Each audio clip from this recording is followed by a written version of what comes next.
দর্শক, আমরা রয়েছি ভবানীপুর চকে দেখতে পাচ্ছেন যে আমাদের ভাইয়ের পাগলের ভক্ত সালাম ভাই, সে কিন্তু একটি পঙ্গু মানুষ।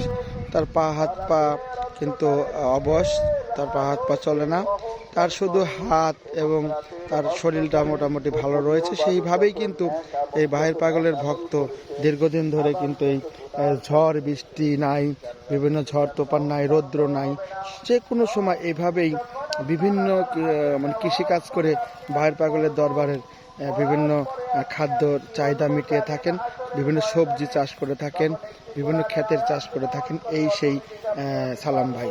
আমরা সালাম ভাইয়ের সাথে কিছুক্ষণ কথা বলবো। সালাম ভাইয়ের কাছে এই ভাইয়ের পাগলের দরবারের যে এত বিনা শ্রম, বিনা পয়সায় কিন্তু তিনি কাজ করে যাচ্ছেন। সালাম ভাই, আপনি কতদিন ধরে ভাইয়ের পাগলের এই ভক্ত হিসাবে রয়েছেন? 37 বছর ধরে। এই যে আপনি দেখি যে ঝড় বৃষ্টি বিভিন্ন সময়, এই যে বিভিন্ন রোদ্রের মধ্যেও যে আপনি কাজ করছেন, এখন কিসের চাষ করছেন? এখানে কচুর চাষ করতেছেন। এই কচু কত বড় হবে?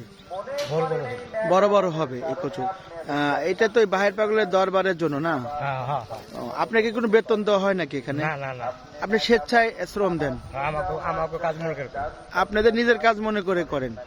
এইগুলো তো আসলে ভাইয়ের পাগলের ভক্তরা খাবে, এবং এই ভাইয়ের পাগলের মাজারের জন্যই মূলত এই চাষ করছেন নাকি?